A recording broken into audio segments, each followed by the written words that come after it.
This is the Tabernacle podcast with John Vermillion and me, Britton Bishop. What's up, John? What's up is I'm hoping that Benjamin press record. Did you press record, Benjamin?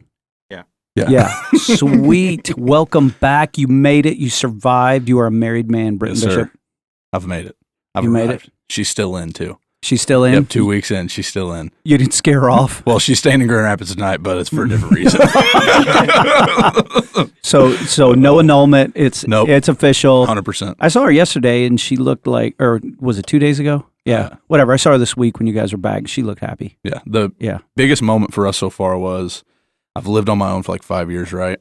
I cut my toenails where I want to cut my toenails. Mm-hmm. I go to sit down. I have a paper towel, my nail clippers. The toilet paper goes where you want it, over the top, which is not even Christian. Everyone knows it comes out the bottom, but whatever. So I get in there, sit down, have my foot on the paper towel, but I'm on the couch. And Hope's sitting there working, and she just does one of the, "What are you doing?" I was going to cut my toenails. Not there, you're not. What? That so is now perfect. Apparently you cut your toenails in the bathroom. I've learned. I've responded. And so, yeah, toenails look great, and I did it in the bathroom. That's been our biggest marriage lesson so far. Yeah. What about the toothpaste? Are you Toothpaste, bottom squeezers or middle squeezer? I'm a bottom squeezer. She's a wherever just to make it come out. Yeah. But it was funny. You said something to me the other day about, well, don't let those things be things. I'm like, well, John just rebuked me without knowing about it. He's like, hey, why don't we just squeeze it from the bottom? We can get more out of it. And she's like, or I can just squeeze it wherever I want. Bro, the biggest marriage lesson is you now live in her house. Yep. Yeah. With all Which the is pillows. cool. Yeah. And you get to sleep in the bed that's got all the pillows. Officially. No more guest bedroom. Yeah. You finally got there. I made it. Britton is married. He's back. I'm a little bit nervous, though, because we have guests. And not because of the guests, just because of the pre-podcast convo. There's an energy going on around here. There's an energy. We're going to have to filter because, I don't want to say these words on the podcast. We might have to bleep them out because some people's sensibilities. But there was a lot of communication about farts, about vomiting, and burps. And maybe we'll share that later. We'll see if it comes out. But why don't you introduce our guest, man? Absolutely. Today we are joined by my fellow student ministries pastor. He's technically the next gen pastor at Buckley campus, Adam Sharp, and our replacement someday, Sam Brown. So, Sam Brown. Yeah. Sam, the son of Benjamin Buttons Brown, who's our executive pastor. And let's be honest, like Benjamin, both of you are pretty much on staff. I mean, only on the weekends. Yeah, you're here That's an what awful everybody lot. thinks about us. Yeah. No, this is a compliment. Sam is not just here because, Sam and Adam are here because the guests we thought we were going to have, there was a little administrative snafu, and we were just like, we got rid of her. Yeah. No, so we were like, I've been looking for a chance to talk about what we're going to talk about today, and it just so happened that we have a student that's part of Foundry, or Tab Student Ministries, in the building because it's summertime, and Adam got drafted, and so this is an opportunity for us to do this, and so, but I did want to say, just going in by way of introduction, most people know that Adam Sharp is killing it with Next Gen here at the Buckley campus, and we love that. But Sam Brown swerves, and we'll talk about what swerve is in a few minutes, but Sam is one of our rock star students, like Benjamin, that is involved on Wednesdays, but also serves on the weekends, probably as much or more than most adults. Absolutely. I would say a lot of stuff behind the scenes, and so... And Sam, correct me if I'm wrong, you actually are a teacher. Correct. Right. With Tab Kids, is that what it is? Can you tell us what you do on a weekend? Most weekends I'm here at 8 o'clock in the morning, and it's both services on Sunday that I'm in Tab Kids, teaching, helping out with other students, just trying to keep students focused on Jesus and just help leading them and being a mentor for them. Nice. How old are you? 14. Get some. 14. So typically you worship on a Saturday night with your family. Correct. And then on Sunday you're working the whole time. Yeah.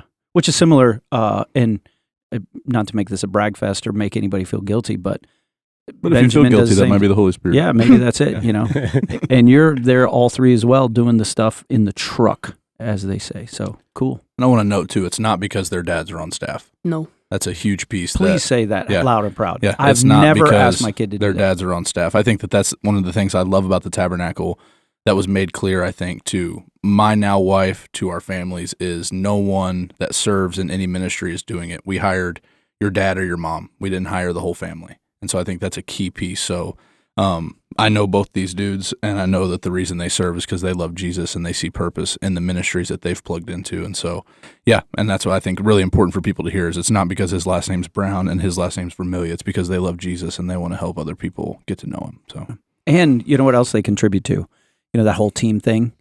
We have a blast doing it. I mean, I've said it before. Maybe I shouldn't say it out loud on a podcast, but it's our podcast, and do whatever we want. We do whatever we want.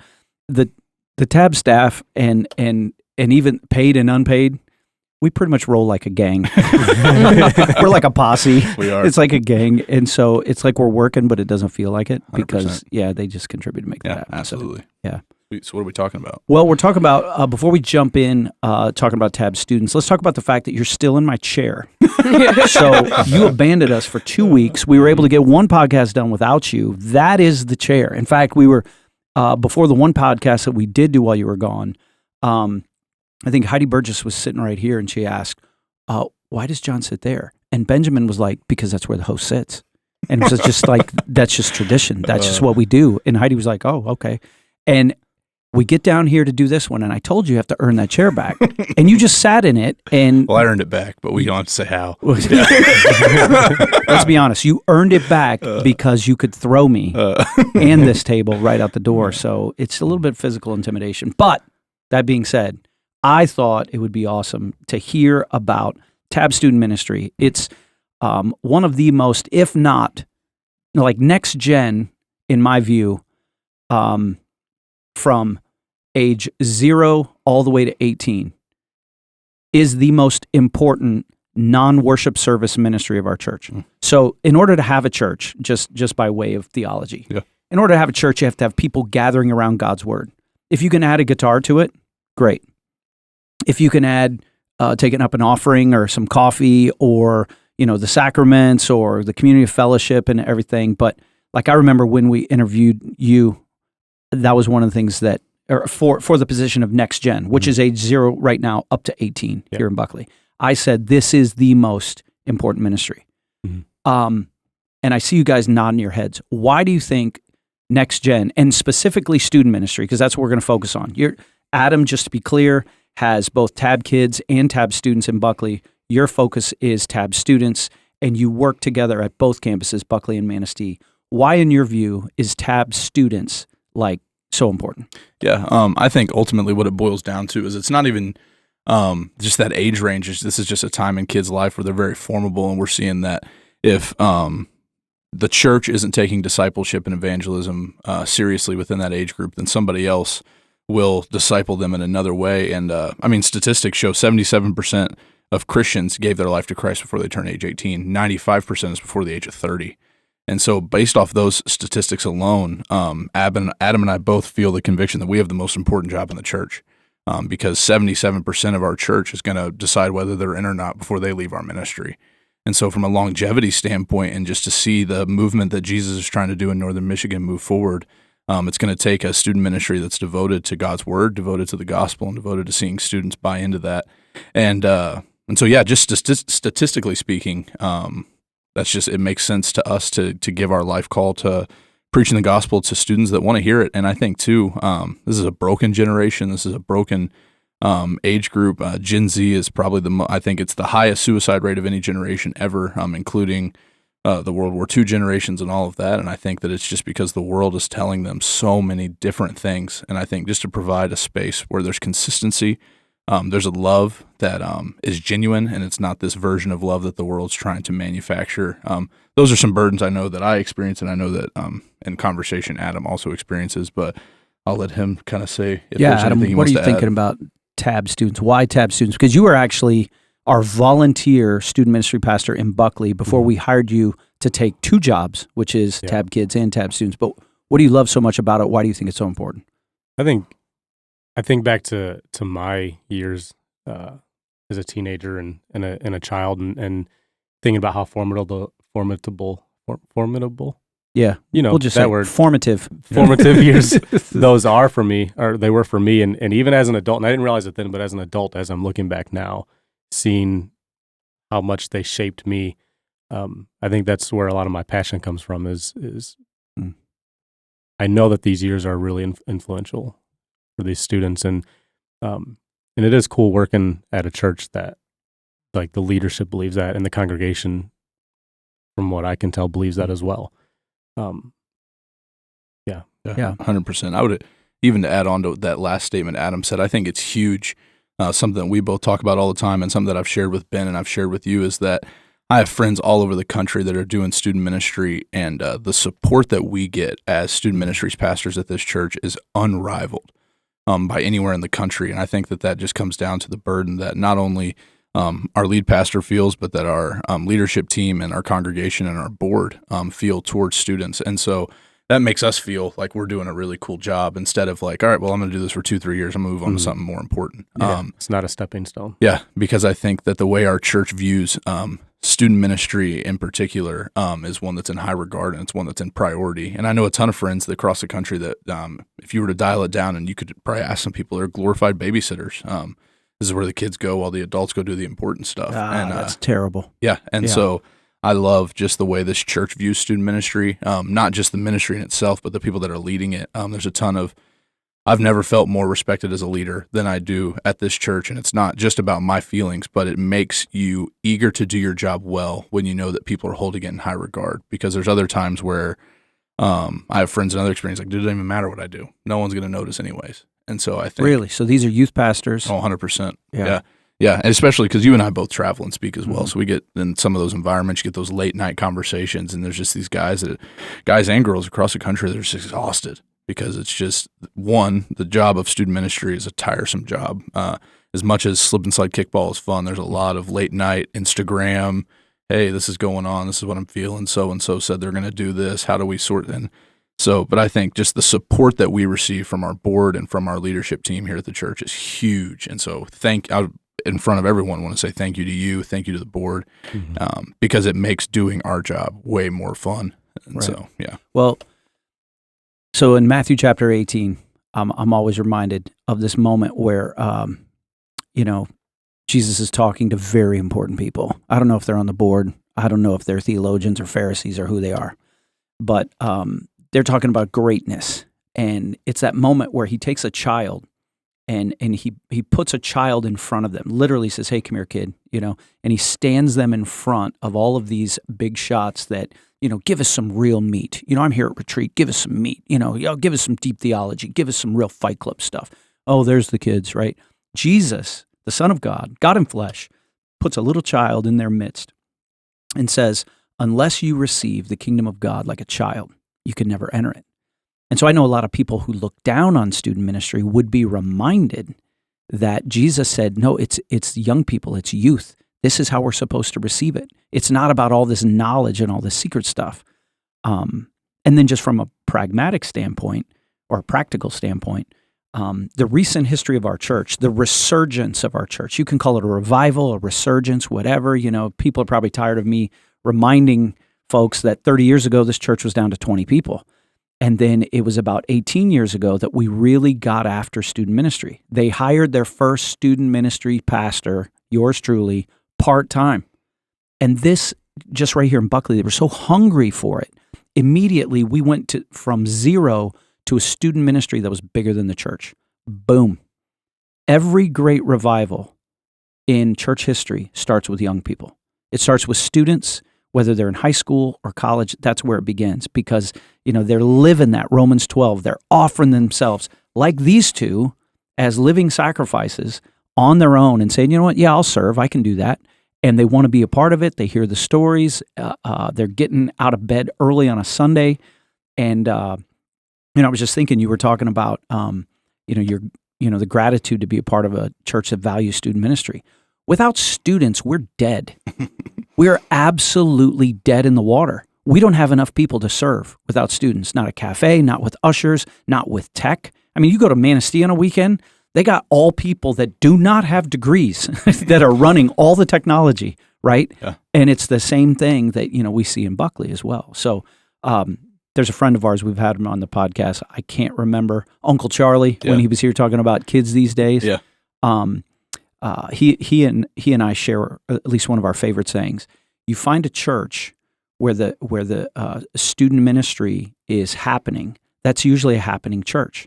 In fact, another friend, Adrian, put it this way. He said, a church is like a dog, and the tail is the student ministry. And when the tail is wagging, the dog is happy. The dog's happy. So I get discouraged when I talk to student ministries guys, and they're like, "Oh, the lead pastor doesn't get it," or here's the other dirty little secret. My saddest moment in ministry was moving from youth ministry to lead pastor. That was sadness. Yeah. And you can ask Martin Rizzi, who moved from student ministry to camp. He still thinks he's a student ministries pastor. I was here last night, and you can't get that guy out of Foundry. I mean, are you ever at him like, Martin, would you just leave us alone? We got this. Go be with adults, go visit people in a nursing home. Yeah, right. Get away from me, right? Yeah. He like kickball too. Oh, he like kickball too. Yeah. No, it's cool. And I think too, something for the adults even to hear is, and I think these two could vouch to it, is on Wednesday nights, we're still cooking, and we say some things from the platform that I think would make some of our adults still squirm with the challenges. And I think that we see that in the response that the students have had to the gospel and to the call to serve and to join and being on mission in their church. And I just love that about our students is that they sit down and they're eager to approach God's words with reverence and with response. And I love that about them. And that's why I love this age group, is because they give a crap. Yeah. And there's a lot of people, no offense, that show up on a Saturday or Sunday that are checking a box, but their give a crap might be busted. And and I think that we're seeing the kids that show up to student ministry are there with a purpose, and they're there on purpose, and they want to get after it. And so that's been cool too. So the students make it easy. Well, you said, hey, that we're still cooking. I would take it a step further, and this isn't lead pastor hyperbole. This is not exaggeration, because I've said it before. Our student ministry now is stronger and better than it has ever been. It is 10 times better than when I was a part-time youth pastor. And I'm not talking about just the depth that I know that your leadership, both of you, has taken it. I see students coming in when I'm dropping off my own students. They're carrying Bibles on a Wednesday night. They're in small groups, but they come back, like last night, my 16-year-old daughter, if I'm late, I usually get a text. Well, I knew I wasn't late, but a text popped up, right? And all it said is, bring towels. And I was like, that is happening. That is happening where, hey, Dad, if you don't want the car ruined, you need to bring towels. No more information is needed. Just bring towels. And I'm like, where's the towels, man? What happened? So it is more than cooking. It is flying. So we know primarily, there's some students that probably listen to the podcast, but primarily this is for parents. Yeah.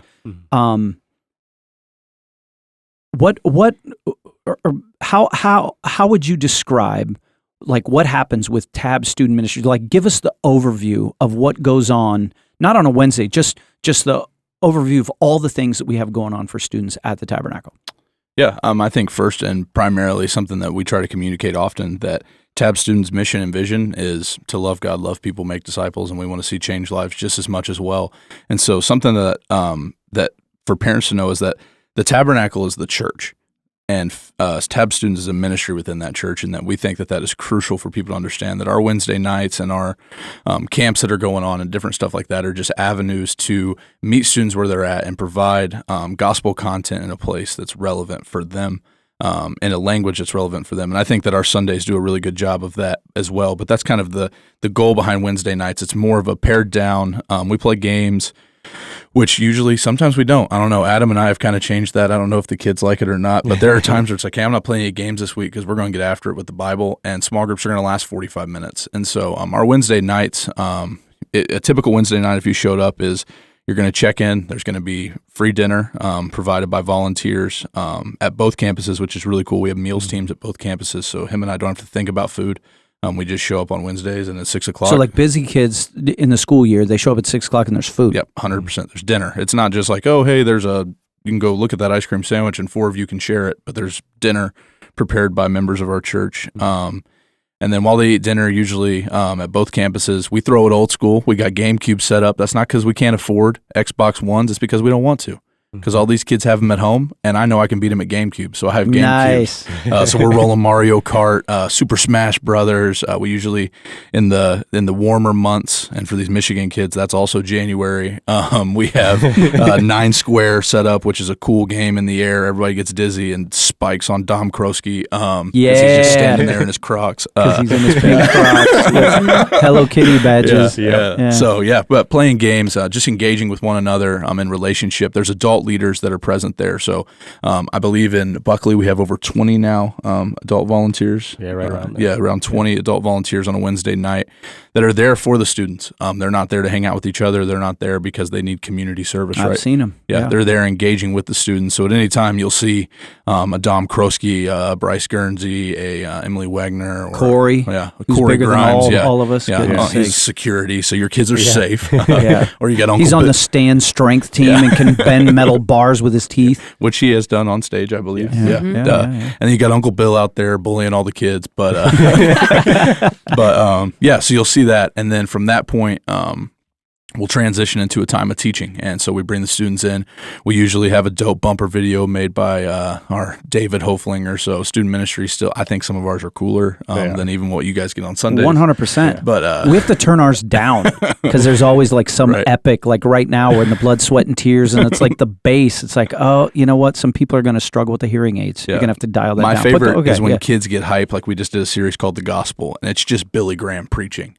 With a cool overlay and all this stuff. Young Billy? Like, that is so sick. I think he's probably in his 50s. Yeah. Really? Yeah, which is young. It's young. Thank you. Yeah. Thank you. If you make it to 90. Ministry. We're going to look at your budget and make sure it gets padded a little bit there. Yeah. We don't even, that's a whole nother story. But so they'll come in. We teach from God's Word. We also at TABstudents have made a commitment that we're going to teach expository sermons. We're not a super topical ministry where you'll go to some that and we'll trick move the kids. Like we'll do a series called Family Matters, and they just don't realize that we've been in the book of John for 4 weeks. Or we'll do one called Bad Vibes, and we're actually just talking about the story of Elijah. But and it seems topical in nature, but we're an expository ministry, and we preach straight from God's Word through God's Word. And so we have a time usually for over here in Buckley, they're usually about 15, 20-minute sermon, but your boys usually rolling at about 30 in Manistee just because I think I'm too important. Yeah, we teach them well. So, we'll do that, and then they'll break off into a time of small groups where they'll go with age-specific with those volunteers, those youth leaders. And so, like, we'll have a high school girls group, usually 11th, 12th grades together, 9th and 10th grades together, and then we'll have 7th and 8th grade doing small groups together. And during that time, we'll have questions geared towards the message that they just heard. Maybe there's something going on in the world that discussion needs to happen, or sometimes it's just, hey, what's going on? And but two things, a question that we ask often, I know at least in Manistee, and I believe we've started asking in Buckley as well, and this is a trick move for these two, and if any of the kids listen, they'll realize, like, oh, they do think about stuff, is at the beginning of every small group, we ask the question, what's one thing you appreciate more about God after hearing that message? And what we've found over time since asking that question is now we're teaching students that when they hear God's Word open and they hear it taught, they can listen for, what am I learning about God right now? What are some characteristics about God that are being put on display through this text? And then at the end of small groups, we ask the question, what's one thing you can do this week to either love God or love people better? And so now I've listened for what's a characteristic of God that I've learned more about, and now how am I going to go apply it to my world? And so those are two questions that we ask every week to every student that comes in the doors. And then after that, we usually break into more games, more fun, more joking around. Every now and then you might find a brownie sundae or a snow cone or something like that. And or small groups. I sometimes our high school girls small groups at Cry Fest, and they're going for 4. They could go for 4 hours. I'm like, you guys have to leave. The lights have to get turned off. But so that's kind of a Wednesday night. Summers are a little bit different. We really focus in on relationships during the summer. So ton of fun. Last night in Manistee, we played slip and slide kickball. No incident reports. No one died. No incident no reports. Broken bones. And I think you guys played water balloon dodgeball. Yeah, we had a lot of games with water balloons. So over 1,000 water balloons were present in Buckley, Michigan last night. And just summer's a lot of stuff like Summer's that. different. So that's a new thing. Yep. You touched on a lot there, but I was writing that down because that's something that I could ask adults on a weekend. Yeah. Why haven't I thought of that? We steal from each other. Can I steal that? 100%. So what's one thing you can appreciate about God more from what you just heard? Yeah. And the second question, what's one way you can love God and love people better? Yeah. That isn't kid stuff. Right. That's adult stuff. Yeah. Yeah. So Adam, does that look the same way in Buckley? Yeah, schedule's pretty similar, and Britton and I made it a goal early on that we're going to focus on relationships over entertainment, and that doesn't mean that we're not going to have fun. Wait, say that again. We're going to focus on relationships over entertainment. Listen up, mom and dad. There's no way that we can out entertain any of the students, nor do we need to. I think it's more prevalent now, or at least I notice it more now, that students especially are just looking for truth. They're looking for something. And I think a lot of our students aren't coming because we're playing water balloon dodgeball and slip and slide kickball, but they're coming because they want to hear about Jesus. They want to hear the truth. And so that's one of our goals, is whether it's a Wednesday night during the school year or whether it's a summertime or a camp, whatever it is we're going to focus on relationships first, relationship with Jesus, and then relationships with each other, because that's, I think, what they're craving. I think it's what they want. And it's what's important. You know? See, that's counterintuitive, because a lot of student ministries, and again, when I say that is not to say, this isn't just a puff piece for how we're doing things. It's a puff piece for how you guys are doing things. And I'll be straight with our audience. If you have a student in your house and they're not involved in Foundry, we're going to get to this in a few minutes. My question is why? Why? But what I'm hearing is you say, we're not going to out-entertain, like we're not going to compete with the world for entertainment. No. They have everything that they need in school and in sports and in their activities and in technology to keep their attention. And what you're seeing is students actually want something deeper. Yeah. Right? I mean, or am I putting words in your mouth? No, you're absolutely correct. I mean, I think it's why we're seeing students bring Bibles on Wednesdays. It's why we're seeing small groups that we eventually have to go, hey guys, like you have to come out of small group. You mean not the girls even? It's like the guys too? Yeah. Wow. And that wasn't a sexist thing. That's something in my experience. Yeah. But it's one of those things where they are actually investing into the relationships with each other and the relationship with God. And so it is a really cool thing to see. Yeah, absolutely. I mean, it's neat to be part of. So let me ask you, Sam, because you've been a part of it in a long time, and you're in 9th grade? Correct. And how long have you been a part of student ministry, TAB Student Ministries? Did you start in 7th? Yeah. 7th grade. So since they've been doing small groups, like, what do you like about small groups? Because there's a lot of people who would say, oh, students, they're not going to talk anything. They're just going to be goofy and, especially if it's a boys' small group, it's going to be a belching and farting contest, So, like for you, like what's been your experience like in the small group portion? I think the big thing is just staying with the same people throughout years, just being able to connect with them more and more, and being able to build those relationships makes it a lot easier to share things that you're going through. And also just being able to have the leaders that are willing to listen and give advice. I think that's one of the biggest parts that I've noticed throughout the years. That's mainly just the why I go every week. And I've missed concerts to go to Foundry because that's part of my life that I absolutely need, because I can go and share those. Wow. So like how big is your group, for example? You don't have to tell me names to protect the innocent, but like how many dudes are in your small group? 6 or 7. 6 or 7, and you have 1 leader or 2? 2. So you have 2 leaders. So that's a tight little group. That's like 8 or 9 guys, like all together, and you have 2 adults. And so right after the talk, like do the boys in your group actually break it down? Like do they actually talk about what they just heard? So there's always going to be the laughing and giggling, but there's a lot of in-depth conversations that happen, and we're always in there for way longer than we should be. That's a commercial right there. Yeah, absolutely. That's a commercial right there. Yeah. And sorry, Britton, go ahead. Well, something he hit on too that I think we're trying to do. There's definitely special cases, but the other thing as well is if a student comes in when, like Sam did in 7th grade, and they're here till 12th grade, the goal at the end of the day, I believe, and I might be talking just for Manistee, but I believe it's the same for you, is that they'll have the same youth leader all the way until they graduate. Really? And so they'll do small groups together. This might be news to Adam. I don't know if he does this or not, but I do it a little different, but it's pretty close. So like with Boundary and Manistee, we have some ladies that are our middle school leaders, and their girls are going to be high schoolers next year. Well, they'll be high school leaders, but I also have a couple that they have seniors that are graduating, so they're going to start with the new middle schoolers, and it just provides that consistency across. And obviously, there's the variables where it's like, hey, this leader probably should not be trusted anywhere near a middle schooler emotionally because they're just going to hurt their feelings. Not because they're bad people. It's just there's different wavelengths that happen between 7th and 12th grade, and so there's special cases within all of that as well. So all of your, I mean, this might be like a duh to most people, but one of the other ways that student ministry is better, every leader is vetted. Yes. We just don't have random people going, hey, I want to work with kids. Yep. And you're like, no, they're all vetted. Background More checks. than just a background check. They're vetted. Interviewed. Yep. And then beyond that, they get training. Every week. They have their own little community that I've observed. And these people that are pouring into our students' lives. Yeah. I think I was talking with you, Adam, earlier this week on a completely different subject. Is one of the things that that I think is a good question for parents to ask themselves is who are the most important adult voices in your kid's life, your student's life, outside of you?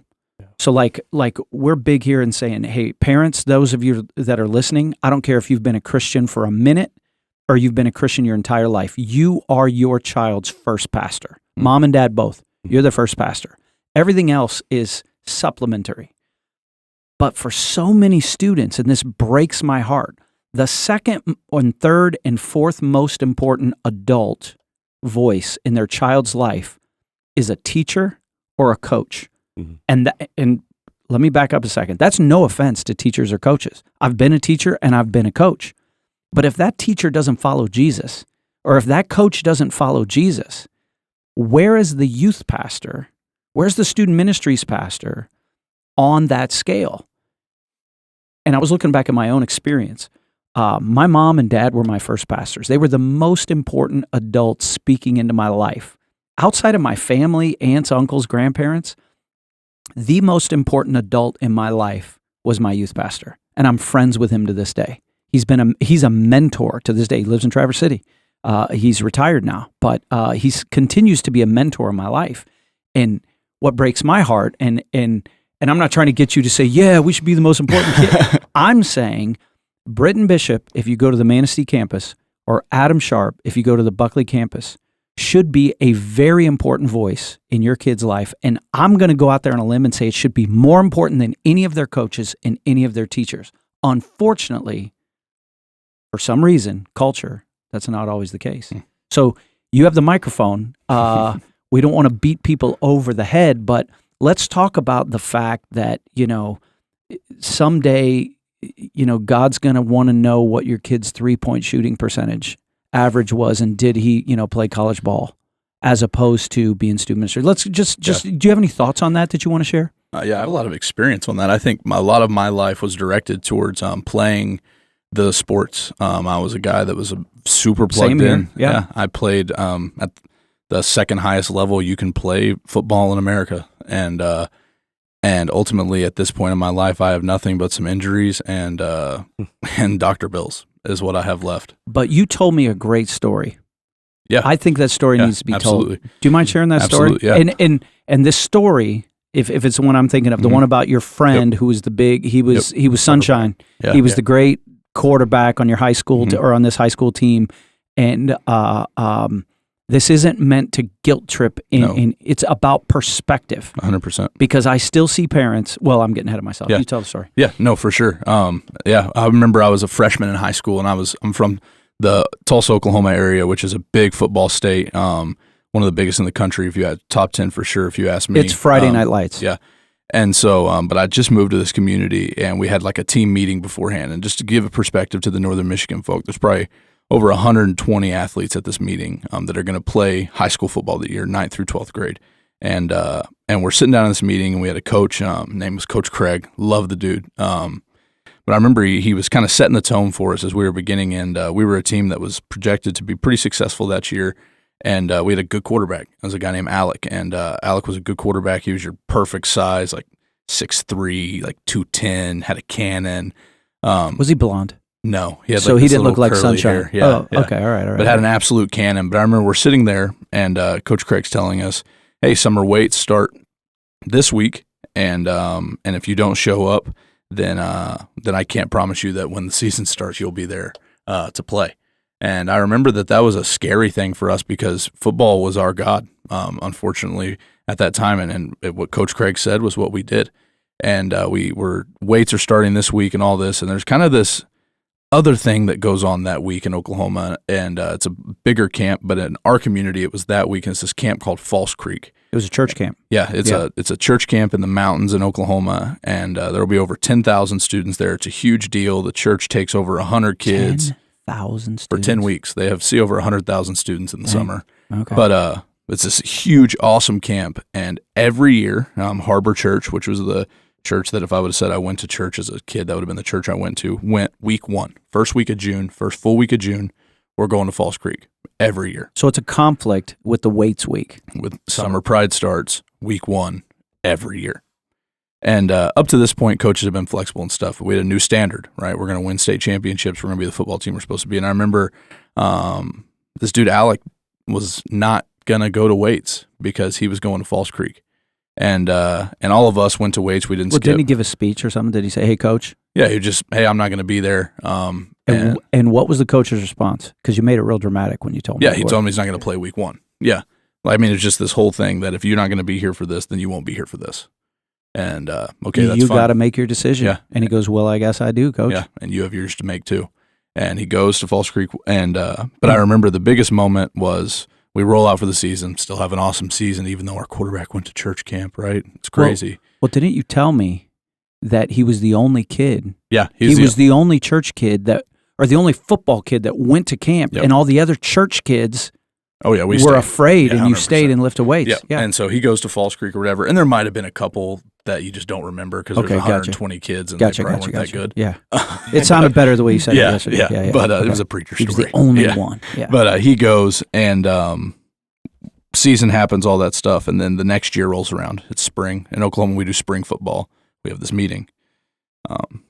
He rolls out the schedule. Hey, this is the schedule. Summer Pride starts the second week of June. And we're like, what the heck? Summer Pride starts Coach, you mean first week of June? Nope, first week of June, you guys will be going to False Creek. So Summer Pride starts the second week of June. And to this day, they're starting this week because Harbor Church just got home from False Creek, and Summer Pride started today in Oolaga, Oklahoma, because one kid. Well, didn't you tell me, too, that guy, Alec, he did sit the first game? Yeah. And then he broke his leg, and it was a horrible story. But now he planted an awesome church in Houston, Texas, and he's doing what the Lord called him to. And I think that week did he ever win his position back? Oh yeah. And but I think that week at False Creek was one that was much more formative because he's the lead pastor of a church in Houston, Texas now. But all of that just came down to the point of if there was one student that was willing to say this is more important, and I couldn't tell you how many emails over my years of student ministry that I've gotten of, hey, I know Wednesday nights work the best for the church, but just with these activities that we have going on, is there any way we could do Thursdays? And I think something that Adam and I have talked about is too many people try to make Jesus fit their schedule instead of making their schedule fit Jesus. Yeah. There's too many people that will make dance or basketball or soccer or football or whatever extracurricular activity a priority over their students' discipleship. And that's not just saying that Foundry or TABstudents is the only place your kid can get discipled. But let me tell you, it's probably one of the best that you can find if you go to the Tabernacle. Your kid is not going to find a place that's more geared to the gospel for the age 13 to 18 than TABstudents. It's not happening. Yeah. That's our whole vision is cast for them. And so to think that my kid can be discipled outside of this may be a true statement, but that's also like saying, I can shoot a goose with a 22. Yeah, but it's not the best gun you can use. You might as well get the 12 gauge out.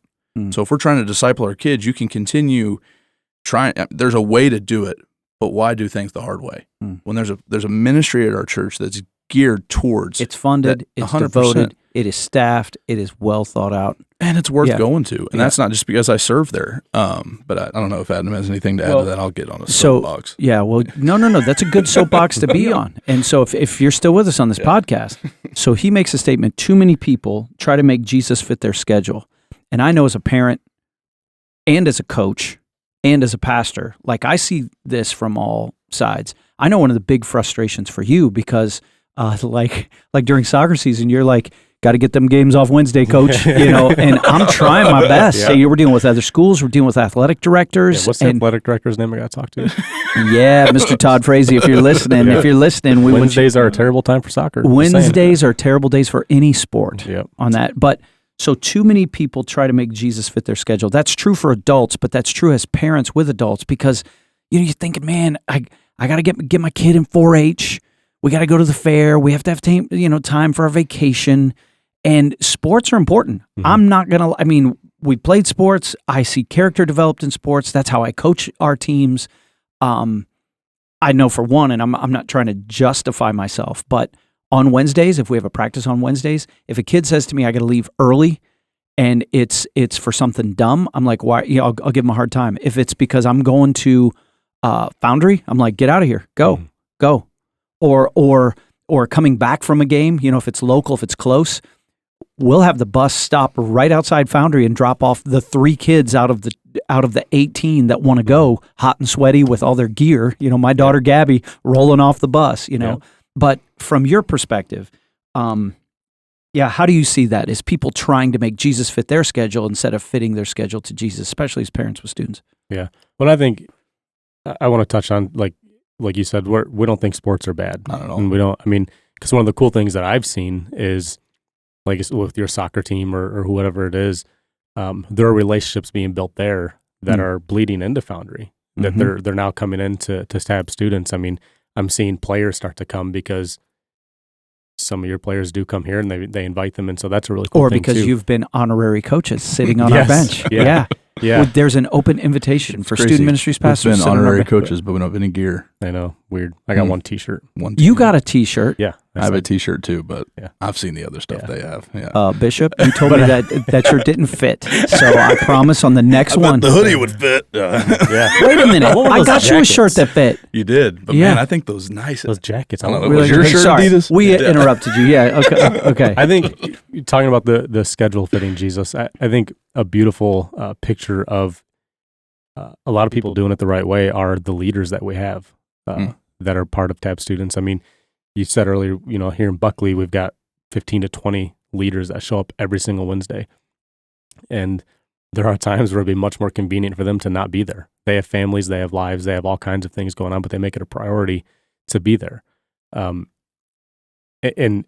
with what you were talking about earlier of who's the most influential people in your kids' lives, Britton and I are the pastors here, but I think it's also the small group leaders Yeah. that are going, okay, They're I'm gonna pastors make, too, in my view. They are. Yeah. They're going, okay, I'm going to make my schedule fit Jesus, not make Jesus fit my schedule. And I'm going to be there every Wednesday, and I'm going to invest into these students, whether it's Wednesdays or camp where we're asking them to take a week off of work. PTO. Yeah. We're asking them to take a week off of work away from their families, of vacation time, and they do it. And I just think it's a really cool picture of, okay, so what does that mean to make my schedule fit Jesus? It's not that we're asking them to be here every day of the week. There are other things in life that happen, but it's a priority to them to be here. Yeah. And I think too, for the person listening, is there's a huge difference in what's happening here, and maybe even some of the parents' perspective of what they would call youth group is. Because for a lot of people, it was a place where, they're eating the thing and playing the game, and it's not as important as what might be happening here. And so I want to make a commitment to the parent that if you will make Foundry Wednesday nights a priority for your student, we will make it a priority to teach them the gospel, for them to have an understanding of who Jesus is. Yeah. And so that's the whole thing too, is you're not just bringing them to a eating contest and a bunch of dumb games where we're just screwing around. No, I promise you, if you bring your kid on a Wednesday night to TAB students to Foundry Wednesdays, I promise we will preach the Bible. I make that guarantee to you. We will not have a Wednesday at Foundry where the Bible is not preached. It will not happen. And Adam and I talk about it all the time. We won't spend money on things that aren't centered to the gospel being presented. There's a commitment within TAB students and Foundry Wednesdays that the priority is that the gospel will be presented week in and week out, because we believe it is central to what we're trying to do as a ministry and as a church and as believers trying to see his kingdom come and his will be done. And so I make that promise to the parents, to you, to our board, to the people that give at this church. We don't spend a dime on anything that the gospel will not be a part of. And that's true, and Sam can vouch to it. Mm-hmm. We might have played slip and slide kickball last night in Manistee, but I promise you we preached the gospel before we got to it. And that's the way Foundry's going to roll. So Sam, Mm-hmm. you're a busy guy. You've got a busy schedule. You go, and just as a little perspective, if you're a stalker out there, stop. Okay, don't stalk Sam. Okay, but you and your family live in Kingsley. Correct. You go to church in Buckley, Mm-hmm. but you go to school in the suburbs of Traverse. You go to GTA, Mhm. and you're involved there. Mhm. I mean, there's stuff going on, school activities, whether it's sports or whatever you're doing. And you and your father have busy snowmobiling schedules in winter, and side by side, driving around with your hair on fire, And you're 15. You're 15, 14. 14. How do you make it a priority, and why? Like, how does it fit with how busy you are? There are times where it's just like, oh man, I just don't want to go on Wednesday, or just from a student's perspective. So, like, for example, yesterday going to Foundry, it was 110 degrees outside, That's how it felt. and I was at a golf course for 8 hours, and I really didn't want to go, but just being able to make that and just saying I have to do this. Wait. So you worked at the golf course all day first? Yeah. So you just want to veg. You just jump in your pool, do whatever. How many hot dogs did you eat while you were working? 8. And then he probably So sorry, ate more here. Sam, I interrupted you. So you made it a priority. Mhm. Just take us through that. Why? Because you were like, hey, I didn't really feel like going, but It's like what I was saying earlier, like being able to go there and having leaders who like really, really, really care for you. Like Brad Krupa, I love that guy to death. And he's probably one of the biggest mentors in my life besides my dad, because he's always been there for any situation or problem that I've ever gone through. And just knowing that I've got people like that it's really relieving, and it helps you get through those times where you just like, I just want to be done. so you're having a good time, and you just dropped a mentor. So if you don't know Easy out of my eyes, see the emotions, right? So Brad Krupa, like he's been to seminary, right? Like he's a pastor, like he's on full-time staff and all that kind of stuff. Brad Krupa is a mechanic, a master mechanic. And drives around dead guys. And drives around dead guys. He works part-time at a funeral home. Yeah. Brad Krupa also has muscles in places that I don't even have, Yeah. right? Yeah. He's a stud who loves Jesus and pours into young men's lives. And yeah, that, I don't know what to say to that. Yeah. Well done, Brad. And if, like, just for the parents, if your kid like just doesn't want to go to Foundry, make them go. You're still the parent. Like, you can That's a kid saying Boom. that. just saying. Keep preaching, son. Keep preaching. I love it. That was Benjamin Whip them Vermillion. if you have to. Sorry? I said whip them if you have to. Okay, maybe that was too far. But that is my son. He just dropped a truth bomb. Wow. Hmm. Dang. Love it. If this was a mic, I'd drop, or if that was a mic, you should just drop it. Just drop it right there. Yeah. Well, it is, and hey, we can go there. There's a lot of parents, and that's so interesting that just came out of a student's mouth. Yeah. There's so many parents that they want to be their kid's friend instead of being their parent. There's a time where the friendship will build, and it's usually not till their brains are fully formed. But we find the student wagging the parent instead of, and I got to be careful, I don't want to hurt anybody's feelings, but I think a lot of parents, if we had Meg Meeker here, the great author, pediatrician, psychologist, counselor from Traverse City, she spoke twice at our church in our recent history. And one of the things she always wanted to do is remind parents that they're still parents and that they have rights and they're still in charge. And there's so many parents that don't know, well, my kid doesn't want to do this or my kid doesn't want to do that. Not everyone has the blessing of having, sons that want to be there and sons that want to serve and all that kind of stuff. But it wasn't always that way, and it wasn't always that way with all of my kids. There was a time when it's like, well, I know you don't feel like going, but you're going. You're going. And like Sam said, after the long day of working at the golf course, even he's admitting, here's a rock star student min guy, right? And serves and all this kind of stuff. He's a teacher at Tab Kids. I didn't really feel like going. But after you go, you're always glad you went. Mm-hmm. Because I got wet, bring towels. I ate 8 hot dogs or whatever it was, and you played some, what is it called? Nine hole? Nine square. 9 square, whatever that game. I don't want to play that game because if I'm dizzy at my age. Lasts for weeks. I'm not going to be able to get out of bed. I'm not going to be able to get out of bed. No, that's good. So, what are some things on the horizon for student ministry? So the overall picture here is there's a Wednesday program. You guys are doing what we've never done, or we haven't done in the last 8 or 16, 17, 18 years, is have consistent Wednesday nights in the summer. Mm-hmm. So, hey, if during the school year your kid is just slammed with all the activities, get them involved in summer. Yep. Because then they'll have more of an opportunity when they are able during the school year to get involved. Yep. So we have Wednesday Foundry. Yep. We have Swerve, which is students who serve, and that's an opportunity to go to the next level because students, the thinking behind that is anyone who serves, they get more connected. And so if you want your kid to stay connected to church or be a part of church, you got to get them attached to the mission, right? So I know but we have youth camp that's coming up this summer, and are we going with another church? Is that what we're doing? Yes, we're going with 2 other churches. We'll be partnering with Westside Community Church and Bayview. Oh, it's going to be awesome. 2 rockin' church. Well, now 3 rockin' churches all together. And where's that camp at? It's in Gaylord at the Lost Valley Retreat Center. So, it's going to be a sweet camp. They've got high, low ropes courses, go-karts, mud pits, swimming beach.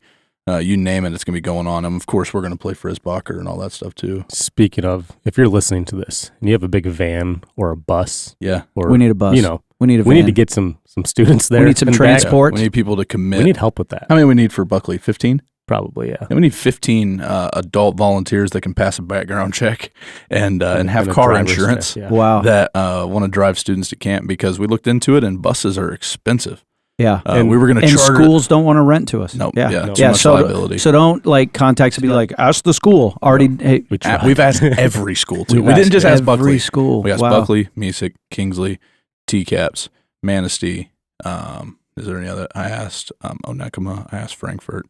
And you said it's in Gaylord? Yep. Even if it wasn't in Gaylord, because I'll have to look at the schedule. Yep. If I'm in town, I'm driving the Sequoia. Yep. We will load it up. I'll even drive it up and bring a trailer full of people's stuff so we have more seats or spots for butts in the vehicle. Yeah. And I will stop at Five Guys. Well, we're actually Benjamin, Five Guys? Yes. On top of that, we are for the parents that do drive up. We're going to cater a meal that night for those parents, and we're going to have a session for. Is it catered by Five Guys? We haven't picked yet, and you're in charge, so yeah. So yeah, we are going to have a catered meal that night. We'll just talk about camp for a minute. So Camp 22 is something we did last year. We partnered with Westside Community Church, their student ministry there called Elevate. And it was incredible. We did it at their church because COVID was still kind of weird, but not super weird. And so we're like, you know what, we're going to make our own rules and we're going to do what we need to do to keep students safe. But at the same time, we're not backing down. And it was incredible. We had a speaker join us that was local, a guy named AJ Garcia, who is now the student ministries pastor or next gen guy at Westside. And my Andrew Clark, who is a friend of mine who also serves in student ministries in the area, the 3 of us and Adam got together and we're like, hey, let's do a camp. And it was awesome. We had a great time. We brought in a guy named Chris Marvin from Wisconsin. He plays guitar for Skillet, and he led worship. And so that was sweet. And so that was a great time. But so we're like, hey, let's do it again. But it's already growing. And so we had to find a campground. And we found a sweet one in Kalkaska. And it was going to be closer, and we weren't going to have to drive as far. And then I don't know what happened. And so we had to move the camp a week out, and we found a spot in Gaylord that's going to let us come. And so within that, students will come for the week, and we're bringing in a guy from Bridgetown Church from Portland, Oregon. A guy named Trey Giles is going to be our speaker. I've met Trey. Yeah. He can also DJ. Yeah. Wait. He DJ'd your wedding. He did DJ my wedding. So, yeah. Good friend, mentor of mine. 1 time left side, 2 times left. Yeah, whatever. Okay, yeah. And Chris Marvin's coming back to lead worship. And the Skillet guy. Yep. Dang, Skillet guitar player. Yep. Skillet ain't no joke. Right. So Is it Screamo? no, he's super good. That's amazing. He's very good. And he has another thing, if you want to look him up on YouTube, called The Spark. But he's incredible. Nice. And the kids all love him. So we're taking Go-karts, 7th food, to 12th graders. Jesus. Absolutely. We're going to make a mess. Yep. We And- need vehicles. Yeah. And we'll have, when the parents bring them up, we'll have a catered dinner. And we're actually going to have a session on how do I support my student when they get home from camp. Because I think there's something that anybody knows, that every kid that goes to camp, and these two know it, right? It's the best week of your life, and you've never loved Jesus more. And now when I go home, I'm going to change the world. And so what we want to do is, I don't completely not believe that statement. I think that students have all intentions to change the world when they get home. And so I think that the more support we can provide around them. So we're going to do kind of just like a breakout workshop style time with the parents on how do we support our students when they get home from camp. And Nice. so for the parents that are driving kids up, or if you're a parent that's listening to this, you're like, well, I didn't know that's going to be there. Now I'll drive. All parents are welcome to come up to that session. We'll have. We a should meal announce for that you. on the weekend. Yeah, so it's going to be a good time. Who's in charge? Should we ask Vicky permission to announce on a weekend? Yeah, Vicky. Yeah. Yeah, Usually, if you tell Martin, he'll just say it. He'll make it happen. Yeah, he'll make it you happen. just tell him Yeah. before he goes. Yeah, up but there. let's be honest. Everyone's a little afraid of Victoria. So, how many people we have signed up from Buckley? Right now? Yeah. I don't know. I haven't looked. I have no idea. I haven't We're looked. shooting for about 100 kids. Yeah. From both campuses. Sweet. Yeah, if you're listening and you haven't signed up yet, If This someone doesn't go to church here and they're a student, can they go? Yes. 100%. So a girl can be like, oh, I want to bring my friends. Yes. Mhm. Please do. Yes. Yep. 100%. Are Absolutely. scholarships available? yes. Wow. Yeah. And if there's anybody listening to this that wants to send a kid to camp but doesn't have any kids to send, you're more than welcome to donate a scholarship. Please so do. you can just give that and just know. And the Tabernacle does that. Yeah. They do that. So 100%. we're just reminding people Yep. again that Yep. that's an Yeah, awesome camp's thing that you can do. happening. Yeah. It is incredible because, and we tell the students all the time, don't ever let money be the reason that you don't go. Yeah. And we can say that with confidence because of the congregation has shown us year after year that money will never be yeah. a reason I mean, kids can't That's go. right. People hear about it at the annual meeting. I think Foundry is the most well-supported Yes. ministry within this church. It's incredible, the Nice. support that we receive financially from members of this church. So, yeah, we're So pumped. when is the date a that great like question. the deadline for them to like sign July up? 10th. So July 10th. would be the deadline. quote unquote. Gotcha. Yeah, but that doesn't mean don't sign up. Yeah. But if you show up the day of and you can sign paperwork, You're going. we'll get your butt to camp. Nice. But still sign up because it helps us plan for meals and everything Yeah, like camp that. So, camp is huge. yep. And it's July Uh, 25th to the 28th is when camp is. So when we talk about mountaintop experiences in your life, and I think we've mentioned this before in the podcast, even though they're mountaintops, like people like to poo poo. Do people still say poo poo? It is People like to crap on mountaintop experiences. Sorry, we're the Tabernacle, right? So we say it that way. Mountaintop experiences are important. Yeah, you have to come down off the mountain and go back into the valley. You go back into your house, go back to your school, whatever. But you don't come back unchanged. Mhm. And what I like to say is we can navigate by Yeah. mountaintops. And a couple of the most significant mountaintop experiences in my life happened at a camp. Like I'm thinking right now, just I remember making a decision to commit all of my life to Jesus, no matter what, at a camp. I was already a Christian, but the call was, do you want to be a 100%er? That's very 80s talk. Yeah. But it was 100%. Your school life, your personal life, your hobby life, your soccer life, your future life. Will you be a 100%er? And if you won't, don't make this decision. And I can remember making that decision. And I still screwed up after that. But I made the decision. I'll never forget it. I also remember a guy like Brad Krupa, who was my dorm counselor. He taught me how to memorize scripture. He gave me a real he was a college student. Wasn't even married yet.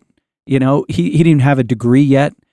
And we were talking about memorizing a Bible verse, and he showed all the dudes that we were barely paying attention to this day. And I forgot the guy's name. He taught me how to memorize scripture. You start at the end, like the very last word of the sentence, and then the last two words. And because what's the part of the scripture you can never remember? How it ends. So instead of starting at the beginning, you start at the end. And then you repeat the last three words, and then the last four words, and then eventually you get to the first word, which is the 30th word. And the end is easy because you've just been repeating it. And I'm 52 years old. That happened when I was 14, and I've never forgotten it. So That's my plug. Yeah. Is those are going to and there be better lessons that students will remember from going to camp. So, mentioned Foundry, we got camp, we got Swerve. What are some things that you're dreaming about? These aren't promises, but what are some things, like Adam, what are you dreaming about for student ministries in general or Buckley specific that you would like to see happen? And maybe not just with student ministries, maybe with just next gen. Like your dreams, your ministry dreams. Man. Student building with a basketball court. A youth center. Youth center? No. Hey, have I ever sat over here and said no? No. I've always said dream it, right? Yeah. Yeah. So because youth center, we're talking some bling. I mean, we're talking some money, or as my brother would say, some min. We're going to need some of those minimum funds. So if you're listening out there, so that's a dream, is your own youth center. It is a dream. But I also realize we're very blessed with what we have too. Yeah. You mean this 100-year-old building? Yes. Where the floor might give way in the middle of a because some student ministries don't have that. Okay. You know what I mean? Yeah. I mean, we are super blessed with what we have. But if we're dreaming, yeah. Yeah, we're dreaming. Come on. I'm thinking Tab Kids, everything. A next gen, like we need a student building would be sweet. Okay. Some basketball If people are courts. like, how would we get there safely from T2? Sky Bridge. Yeah. Sky Bridge. We'll build a sky bridge. Tunnel, whatever we have to do. It's Tunnel. Oh, a tunnel. It'd be sweet. Yeah. Britton. Just some dreams that Adam and I have talked about a ton is to see a missions wing added to our Tab Students ministry. And through that, You mean like students going on mission trips? yeah, so kind of a holistic view of that would be, so we have a student from 7th till 12th grade as their student pastors. And so the goal would be in 7th and 8th grade, they experience a local mission trip, whether that be serving with some of our ministry partners at Freedom Builders or Tiny Developers or whatever that might be, finding a place to serve locally with those students and having some of our high schoolers come be leaders on those trips. And then with our 9th and 10th graders, taking them on more of a domestic travel trip. So going to Detroit to partner with Mosaic Midtown Church, or maybe it's going to Denver, Colorado to partner with some ministries there or something like that. But taking our 9th and 10th graders somewhere to experience a culture outside of northern Michigan, but still stateside. And then with our 11th and 12th graders, the goal would be to take them on an international trip before they graduate from Foundry Student Ministry. So that within that, a student now, because we know that some people are called to the nations, but I don't think every single one of them will be. But I think that every kid could serve locally. But some of them just need to see that, this is what it can look like. All of them can serve in a demographic that maybe looks differently than them, but some of them just need to see what it looks like. So creating a space where from 7th to 12th grade, we can give a more holistic view of what missions can be in the kingdom. And then alongside that kind of missions wing would connect with Swerve. Nice. And so a big part of missions for people, I think, that gets missed is serving in your local church. It might not be a quote-unquote mission trip, but it's living missionally in the community that you have. And so, that would be a big dream of ours. And some of it is already coming to fold, so kind of like a spring break mission trip. But ultimately, big dream would be loading some kids on an airplane and taking them international and showing them what that looks like. I'm down. Yeah. So, Sam, dream for Tab Student Ministries. Do you have a dream for it? Bigger building. Bigger building. So More he's room. on the youth center. yeah. And I want a student room in Manistee as well. You want We got plenty of room. You got plenty of room. Yeah, we just need an elevator. We need To be able to use it. Yeah, to legally be able to use allowed. our Isn't there an upstairs. elevator It wasn't a there? joke. Doesn't work. It doesn't work. So we we need need the an elevator fixed operational elevator so that we can do the student so room. we can be up to code. I'm not going to get ridiculous like Adam and ask you for a building. I got the building. Yeah, we got a I big just building. It need just an needs elevator renovated and some bathrooms. and some bathrooms. And we'll So do the rest. If you build it, they will come. Benjamin, I think I know what your dream is for Tab Student Ministries. No, I don't know. You want a gun range. Five guys no. We need to every get- Wednesday. 5 guys in a gun range. What do you I'm want, down. Benj? I don't know. I mean, a lot of things I could ask for, but like, Podcast recording studio, a real one. Oh, a Tab Student I mean, podcast. Hey, if we built I mean, a new hey, building, hey. we could add it. That's I mean, not we bad. need to do common ground more often. We need more like. Some shade. I feel thrown this Whoa, direction. whoa, no. Speak. Wow, Yeah. dropping that. I I'm mean, just it's kidding. not really a Thanks. dream. It can happen. We just need to do it More common grounds. exactly. Mhm. Sweet. So can you 'Cause I feel explain? like Will you write that down? Sorry. I feel like the live music or whatever. It's like some kid just want to come and like I don't know, break down. Yeah, for sure. So can you explain what common ground is? Because I've never heard my son say that, and that's a plug. Yeah. So tell him what common ground is, because that's kind of Foundry, but it's another. So common it's ground under is the umbrella of Tab Students. Yeah. So common ground is another dream that we had, just of seeing. Well, most people know that are listening to this podcast. We're one church at multiple locations, and so that's a space for us to bring not just our campuses together, but also invite other student ministries around the area that maybe don't have the community that we have all the time. And so it's to provide a space, common ground, right, where we can all come together and worship Jesus via a freaking killer band. And sometimes that's multiple bands from multiple places. If you went to Fields of Faith this year, that was a common ground event where we had the West Side worship and Tabernacle worship teams combined for that event, and they rocked it out. We've done some here where Vicky and her they had team, a great preacher there. Yeah, he was all right. He wore a hat. He was fine. Yeah, he wore a hat though. He preaches in a hat. Yeah, whatever. Yeah. And then But we've held them at T2 here in we had Buckley him in before. T2. And then, it's just an opportunity for us to get together, turn the music up a little bit louder than we usually do, even on a Sunday. And I know for some of you that seems ridiculous. Just see what the system can do in T2. Well, I think Ben Brown's had us rolling like 100 plus decibels, Oh, no easily. issue. Yeah, Yeah, we yeah, roll yeah. some haze on a common ground. See, I don't think he was throwing shade. No. That's actually a compliment. No, for because those things you wonder, like, do students enjoy those? Yeah. And I remember one dropping off my kids. You had some band coming in from the outside, and it was bumping. Yeah. And I was like, I went back to my house and sat with Grandma Vermilia. That was when Benji tried to get me fired. I told the band they could take all the stage stuff off the stage. All the what? All the All boxes. the boxes off the stage. The boxes? All of Victoria's ice cubes were gone. That's okay. She hated those ice cubes. Yeah. No, Yeah, that's so cool. It's a cool thing. Some of the issues we run into that was figuring out transportation stuff, because our campuses are a little bit separate. So we've been blessed by some people that have. So we don't need a school bus. We need one of those big tour buses. Yeah, I found a prison bus that had solitary confinement cells in it, and that just feels like student ministry to me. It still had the handcuff Especially hooks. for the Tabernacle. Oh, snap. How much is it? A lot. Is it? Yeah. That's okay. I think Bill Stone still listens to this Yeah, it was podcast. And he's still operational. trying to get into heaven, too. Yeah. So, hey, Bill Stone, we need that prison bus. Yeah. So, transportation more often than not is the issue we run into. But, yeah, common ground is a big dream of ours that we want to see continue to come to surface. And, ultimately, I think what Foundry boils down to is we're just trying to provide different spaces and places where we can present the gospel in a way that's relevant to them. It's a way that feels exciting, and it's a way that feels like something I want to invite my friends to, because that's the goal, is that as many people, something that we joke about often, one of our campus pastors that's very goal-oriented, I won't name his name, Martin, said, what's you guys' goal? And I said, honestly, I think we're just going to try to get as many kids there as possible and let God do the rest. And as much of a joke as that was at the time, that's more often than not what we're trying to do. 100%. Yeah, is we're just going to create a space where as many kids that want to come can, and we're going to let God do the work. And so we do that through camps, common grounds, Foundry Wednesdays, Swerve. Yeah, so missions in the future. Yep. Sweet. So, Tab family, because even though I'm not sitting in the host chair, let's be honest. I want to say I'm super grateful to God for both of you gentlemen, for the opportunity to talk about Tab students. It's a great ministry. Outside of coming together on a weekend, our most important ministry, period.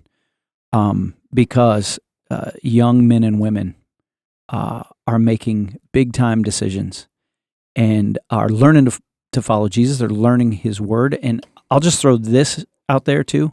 When I look at the adults that are populating your crews, some of them met Jesus in what we used to call the firehouse. Mm-hmm. And now they're there with their spouse. Yep. Or they came to Christ in Foundry, and they see the importance. Yeah. And now they're not just involved in church on a weekend, they're involved in young people's lives during the week. And I don't think this is any dishonor to you when I say this, because I know both of your hearts. They're the real heroes. 100%. Absolutely. I wish we could have the Doms, the Brads, Andy, the Emily, Joel. There's so many of them. The ones that don't teach, the ones that are part of that food crew. Yeah. You know, Praise God. Mike Amanda Anderson. Johns. Mike Anderson who has been wizard. doing student ministry longer than all three of us put together. And he's the board game master. And he's the board. That's one of the best parts about camp is it gets stupid hot every time, and kids don't want to be outside anymore. And you find Mike Anderson, and he's got them playing some ridiculous board game, Like Magic. and they're so into it. Oh, You're like, 100%. He's magic. He is magic. He is magic. Yeah, These kids yeah. are all in, and it's just it's so with his cool to weird see. beard, and Yeah. he looks like a Middle Eastern terrorist. Gandalf. yeah. Which this is true. I've told him this before. It's like, really, bro? Come on, man. I mean, seriously. He But slays. He Yeah, I'm slays. still But kind of scared of him. they're the heroes. Yeah. They're They the are. heroes. Yeah, they and just appreciate them and their families who put up with them being gone. Yeah. A lot. yeah. for sure. So cool. Let's get some free stuff. Last words on Tab students from anybody in the room. Doesn't matter. You got anything to plug for parents or students that are listening about why Tab students, why it's the greatest, inside jokes we need to know about? Go. We don't say those out loud. We said them to each other just now, but Gotcha. no. Yeah, I think ultimately what it boils down to is if you hate having fun and you don't want to love Jesus, don't come to Foundry. Oh, there. Simple. He said it. Yeah. Tab Students is not for you if you hate fun and don't want to love Jesus. Nice. But if you find one of those two things being a priority in your life, we're probably the place for you. Nice. Yeah. Anybody else got something? So, Sam, I'm going to ask you a question. Mm-hmm. Do you or do you not like sausage? If it's cooked right. If it's cooked right. Dude, you eat raw hot dogs. Don't lie to us. I have eaten raw hot dogs. Have you, I think I know the answer to this question. Have you had sausages from Dublin Store? Yes, they are fantastic. Were you there the night the Dublin Store sausages showed up in the green room of T2 here in Buckley before a Saturday night service? Yes, I cooked them. You cooked them. Yes. See, I knew it. Can we have a moment of silence? Praise God. Yeah. Yeah. The jalapeno or the kind with the Potato bacon. the potato bacon, or what was the third kind? Because That's there was it. another one. That was Was it classic. cheese? There was one with Oh, wait. cheese. Yeah. Yeah, Cheddar. Yeah. Cheddar. Which of those three is your hot favorite? Jalapeno. All day. I thought he was just going to say yes. I thought he was just going That's to my say yes. reaction. Just I'm with you on the jalapeno. A fist bump just happened. Oh, yeah. Love them. Yeah. Love them. Britton, out of those three, and we're talking Dublin General Store, Mhm. right? Don't get some like thing. You don't know what they put it. You don't some even other know pl- Johnson or where he lives. You don't know Johnsonville. Yeah, Johnsonville brats. What is there, a hoof in this sausage? I don't need a tail or a Yeah, hoof. exactly. No, we're talking Dublin. Yeah, classic local. Out of those three, or one that you've had that you didn't share with us, Mm. which would you say? I got to go jalapeno cheddar all day long, but I've heard the Italian is something to write See, I home like about. the jalapeno cheddar. Yeah. Did you have some that night?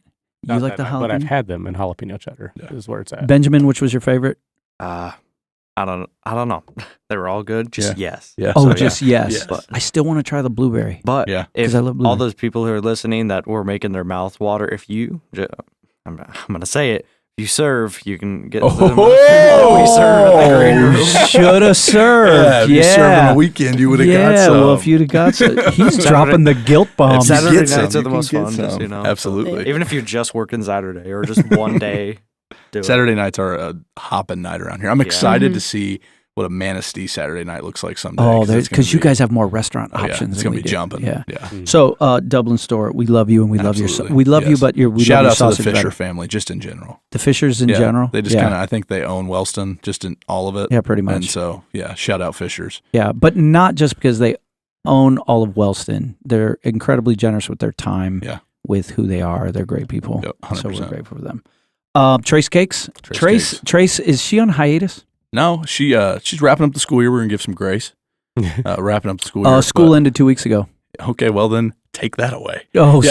sorry. No, I'm I just think saying. we're under a remodel at Trace Cakes, but Oh, big that's right. things coming Big out. Tom was Yeah. talking Yeah. about the Yeah. remodel. yeah, Because I was asking him about golf, and he was like, "Look, man, I got to remodel." Yeah. No, I was asking him, had he seen the new Top Gun movie? Because his wife is a ridiculous fan, Mm. and I felt guilty because I actually saw Maverick Top Gun or Top Gun Maverick, whatever, and I don't even like Tom Cruise. Best sequel I've ever seen. Mm. But I saw it No without free the shout-outs. Kalitas, and I was sad. I was sad. Yeah, but it was something about the remodel is Yeah. big. But when the remodel's done, Trace Cakes, we're just saying no free shout outs. free shout Yeah, outs. and if you have a graduation party that you need some baked goods for, I'm pretty sure she's rolling out cookies and stuff like that. So Mhm. we'll make one up. I'll graduate right now. And I'm told that, well, we're still working on the no free shoutouts for Skylar Bibles. Yeah. But there's one coming out in 2023. Yeah, I'm about to sound like the biggest nerd ever. But Okay, go for it's it. my preferred CSB, The CBD Bible. which you said at my wedding. Yes, this is true. You Well, did. I used the the CSB Bible for your wedding out of respect, I which love is it. also the official translation And of Tab Student Ministry. And the marriage Yeah. was still legal. It was even still though legal. we used Yeah, it. yeah. So sorry, you want a So, Skylar Bible. This is your dream. I have a Skylar. Yep. But I want the CSB personal size quintil. So it's technically be the CSB PSQ 2023. And I want the green with the red art gilding, which is the page, like the Is it little red. like lime No, green? like dark hunter green, Oh, hunter green. dark green. Okay. And my wife, Hope, wants the black pearl, Black which pearl. is black and blue. And I think my boy Adam, what do you Adam? want, a little marble mahogany? Mahogany. Yeah. Yeah. Mahogany. This house smells of Apartment smells of rich mahogany. Confession: as pastors, we spend money on Bibles. Yep. But Yeah. who's going to guilt trip you and say you Seriously. spend too much money on? The question Bibles? is, if we got JV one, would he use it to preach? CSB. Yeah. It's got to be a certain font size for me, man. It is. These old eyes. Mm. We'll pray about it. Yeah. You guys.